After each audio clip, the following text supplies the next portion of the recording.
vocês? Meu nome é Tainara Menezes, eu sou psicóloga clínica, o meu CRP é o 0222075 e eu estou aqui a convite da jornalista Sara Monteiro para conversar um pouquinho sobre a tão falada ansiedade.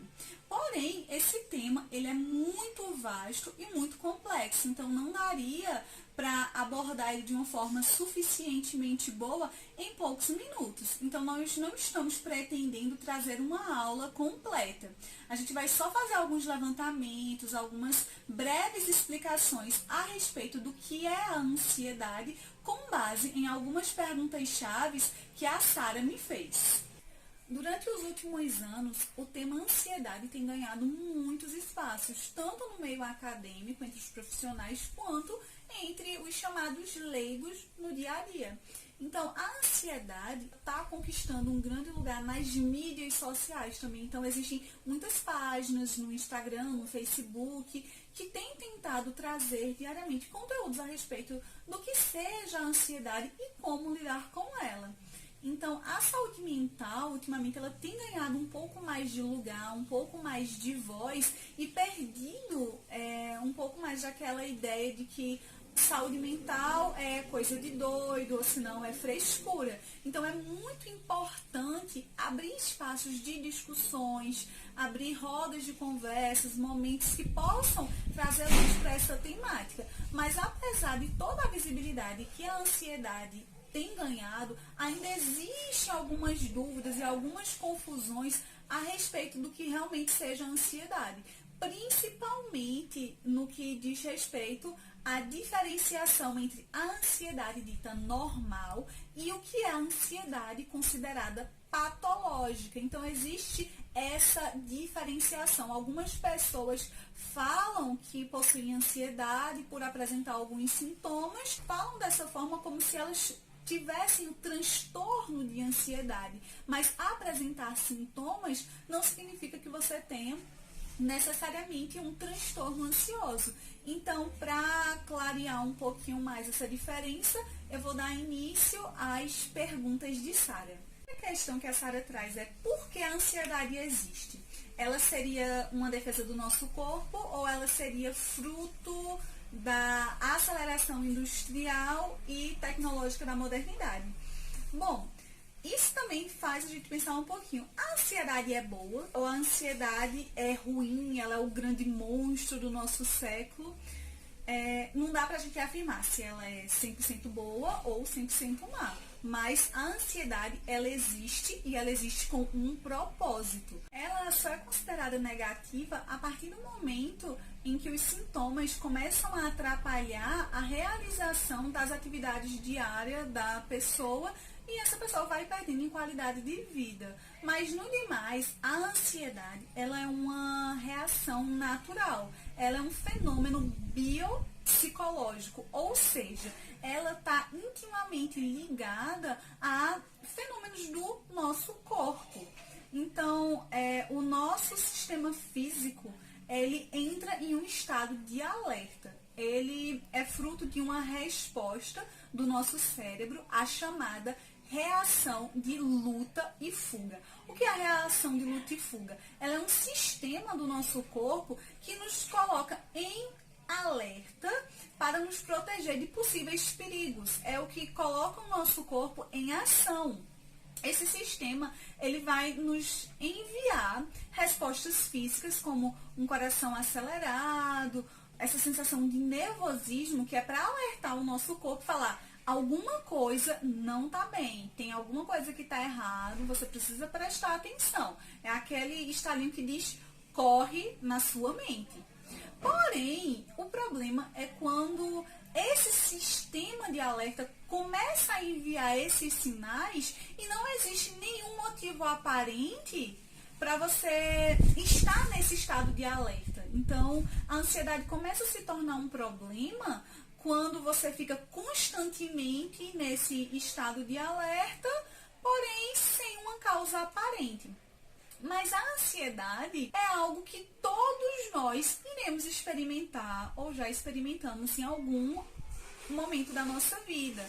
Por exemplo, antes de uma prova, antes de uma entrevista de emprego, de uma apresentação, de uma viagem importante. Então, nós nos sentimos ansiosos por aquilo que ainda vai acontecer. Então, algumas pessoas costumam dizer que, no caso da depressão, a pessoa é acometida por um excesso de passado. Então, é como se durante esse emergir dos sintomas da ansiedade, a pessoa fosse acometida por um excesso de futuro.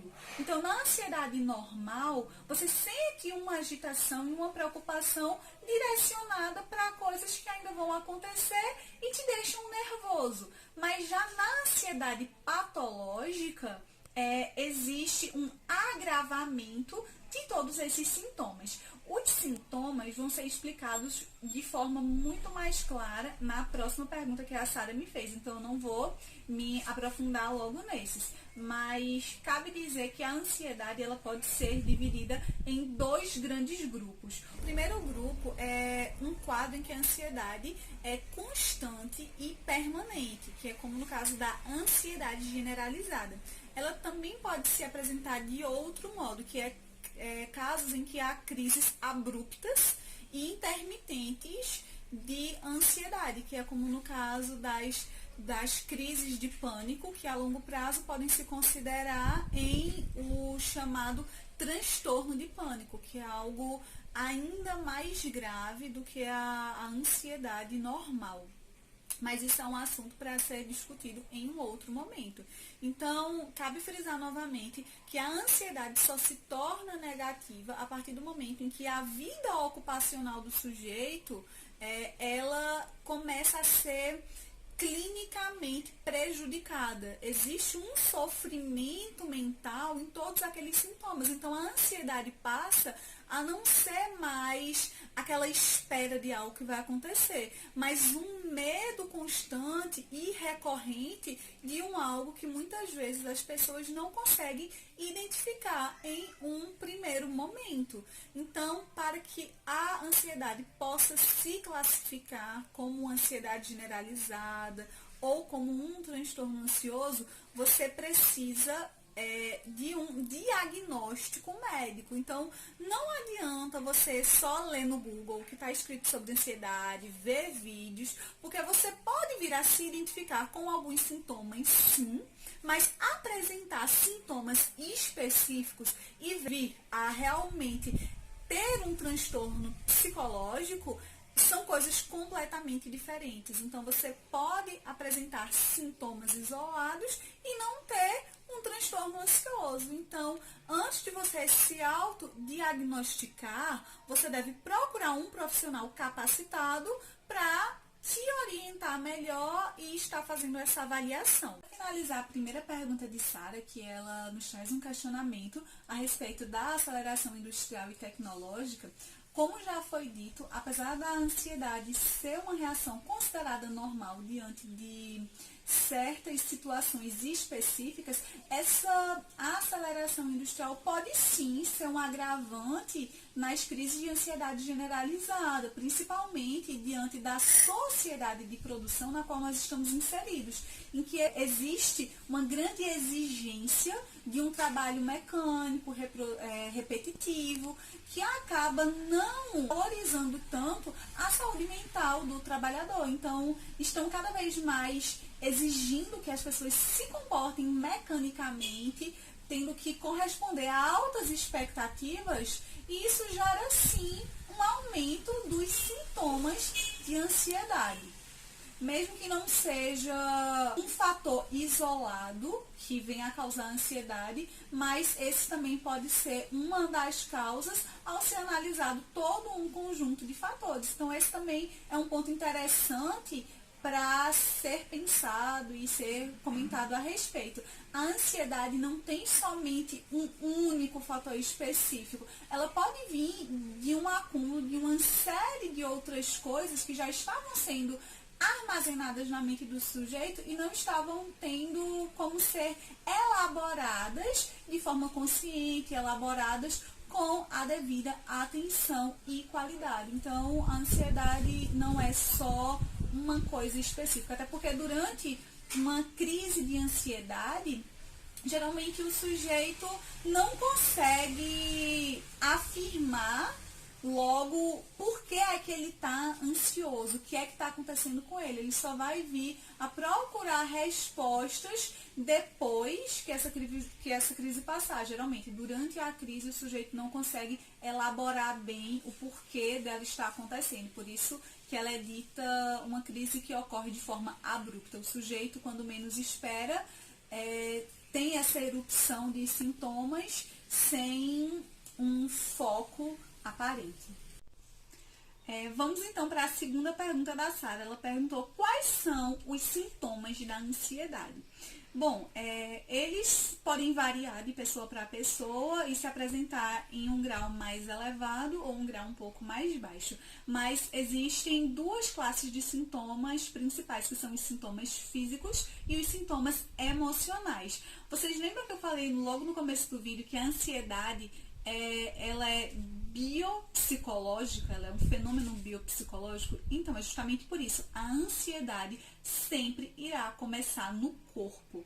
Ela é uma resposta do nosso corpo àquele sinal de alerta da luta e fuga. Então, alguns dos sintomas físicos são suor, coração acelerado, que é a taquicardia, tremedeira no corpo, o músculo tensionado, o rosto começa a ficar com uma expressão assustada, aquela expressão de desespero. Então, a ansiedade não é só uma coisa da mente, ela é coisa do corpo também. Então, primeiro vem a reação física, a ansiedade, e depois, através dessa reação física, esse sinal é enviado para o nosso cérebro e o nosso cérebro vai tentar encontrar uma causa para todos esses sintomas físicos. Então, ela tem toda essa ligação entre o físico e o mental. Alguns sintomas emocionais que a ansiedade traz uma tristeza profunda, um medo muito grande, uma sensação de incapacidade também, uma sensação de frustração, de angústia muito forte e muito presente. Pode ser acompanhada também da sensação de incapacidade, nervosismo, falta de esperança. Então, a pessoa também, principalmente a que é acometida por a ansiedade generalizada, ela vai ter uma perca de vontade nas coisas que ela gostava, uma perca de estímulo. Ela não vai mais conseguir produzir, não vai conseguir mais trabalhar com qualidade, porque é uma pessoa que vai estar sempre tensa, uma pessoa que vai estar nervosa. Alguns sintomas são insônia, dificuldade para se alimentar, ou se não, uma fome excessiva. Então, esses são alguns dos sintomas que podem vir junto com o quadro da ansiedade, tanto na ansiedade generalizada quanto nas crises pontuais de ansiedade. Porém, como já foi dito, na ansiedade generalizada, todos esses sintomas têm uma constância neles. Então, são sintomas que, por assim dizer, são muito mais profundos e enraizados que nas crises pontuais de ansiedade. Vamos então à terceira pergunta da Sara. Ela questionou por que a maioria das pessoas que possuem algum tipo de transtorno psiquiátrico utilizam drogas lícitas ou ilícitas como álcool, cigarro e maconha. Bom, não é uma via de regra que todas as pessoas que possuem algum tipo de transtorno psicológico irão vir a fazer uso de algum tipo de droga, seja ela lícita ou ilícita. Porém, existe sim alguns casos, e até uma maioria de casos, de pessoas que estão em situação de internamento psiquiátrico que possuem um histórico de já terem feito um abuso de uso de drogas ou que ainda utilizam as drogas. Por que é que isso ocorre? As drogas, elas possuem um forte caráter inibidor. Esse caráter inibidor, ele age em cima do sintoma. Então, no momento em que uma pessoa está em uma crise de ansiedade, por exemplo, e ela começa a fazer uso do cigarro de uma forma extremada, por assim dizer, consumindo muito cigarro, aquele cigarro vai agir no sintoma e vai amenizar momentaneamente os efeitos desse sintoma. Ou seja, por um curto espaço de tempo, a pessoa não vai sentir com tanta intensidade o sintoma que ela estava sentindo anteriormente. Porém, qual é o problema disso? Justamente o caráter momentâneo da droga. O efeito dela passa muito rápido. E por passar muito rápido, o sujeito vai em busca novamente daquela droga, daquele produto, para inibir novamente o sintoma. Isso acaba criando um ciclo vicioso de procura, onde sempre que a pessoa sente o sintoma, ela vai atrás da droga e ela vai começar a ficar viciada nessa droga ou sempre querer utilizar ela todas as vezes que sentir algum sintoma. Mas qual é o problema em estar fazendo isso? O problema é que a droga, ela só inibe o sintoma. Então, ela não vai agir na fonte daquele sintoma, na fonte daquele problema. Então, a droga, ela não vai resolver de forma satisfatória o problema do sujeito. Muitíssimo pelo contrário. No momento em que a pessoa entra nesse ciclo vicioso de dependência e ela usa a droga para inibir um sintoma, ela pode até acabar gerando um outro problema proveniente desse vício. Então, ao invés de ela conseguir controlar e resolver o problema inicial, ela vai estar entrando em uma nova situação de sofrimento, que é a dependência química. Então, as drogas inibem momentaneamente, mas elas não resolvem. Então, ela é só uma forma paliativa de tentar resolver um sofrimento aparente, mas que não o soluciona de fato. Para finalizar, a Sara me perguntou o que fazer quando uma pessoa está tendo crise de ansiedade. Primeiramente, é importante que a pessoa tenha alguém de confiança, que ela possa conversar a respeito do que ela está sentindo, para que essa pessoa possa vir a tentar auxiliar essa pessoa a se acalmar e compreender racionalmente o que está acontecendo com ela. Se os sintomas continuarem persistindo, se eles forem constantes, se eles estiverem se agravando no decorrer dos dias, a pessoa tem que procurar ajuda profissional. Seja de um psicólogo, seja de um psiquiatra, vai ser a avaliação de um profissional que vai poder explicar para essa pessoa, avaliar e compreender se ela realmente está tendo uma crise de ansiedade, como ela deve melhor conduzir essa crise e se é necessário dar início a um tratamento, seja medicamentoso ou um tratamento psicológico. Porém, existem também algumas dicas de coisas que podem ser feitas para auxiliar durante uma crise de ansiedade, como, por exemplo, alguns exercícios de respiração, técnicas de meditação, que façam com que a pessoa comece a direcionar a sua mente para o aqui e agora, para o momento presente. Então, algumas técnicas de respiração podem auxiliar no alívio de alguns sintomas durante uma crise de ansiedade e uma crise não tão grave assim, por assim dizer. Outros fatores que também podem auxiliar praticar exercícios físicos, possuir uma boa alimentação, tentar manter um ritmo de sono, ou seja, dormir bem, ter um sono de qualidade, podem te auxiliar no momento em que você percebe que está começando a ter alguma espécie de crise de ansiedade. Porém, nenhuma dessas técnicas substitui o acompanhamento profissional.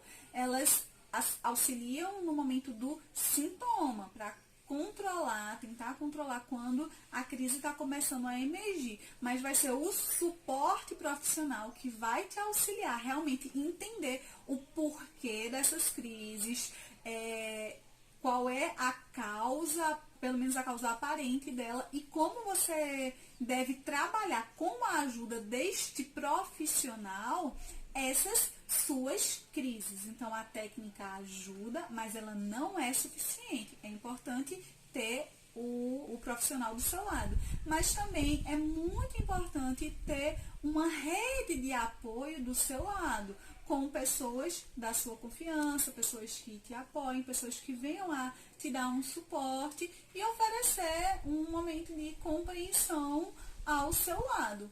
Porém, mais importante do que controlar o sintoma é o que você vai fazer após o controle desse sintoma. Então, não adianta só, agora eu consegui fazer uma técnica de respiração, eu me acalmei, eu não entrei em crise. Quando você consegue esse controle, tenta investigar o porquê dessa crise. Se teve algum gatilho, consciente ou inconsciente, que te levou até essa crise, qual é o padrão existente antes da crise e o que é que você faz depois dessa crise, porque o mais importante é como você conduz o depois, para que assim, através de uma melhor compreensão do padrão das suas crises, você consiga perceber previamente o que é que te faz entrar em crise e assim ter um maior controle para você ir se fortalecendo e nas próximas crises elas não te afetem de forma tão grave e tão abrupta. Então, pessoal, esse é um assunto extremamente vasto, então por hora é isso. Eu não vou mais me estender tanto nessa temática, mas eu agradeço imensamente a Sara e ao Palco Urbano por esse convite e espero poder estar voltando em outros momentos com outros temas. Então, se vocês gostaram desse vídeo e tiverem interesse, vocês podem me seguir no Instagram, @psi tainara.m. Então, muito obrigada e até a próxima.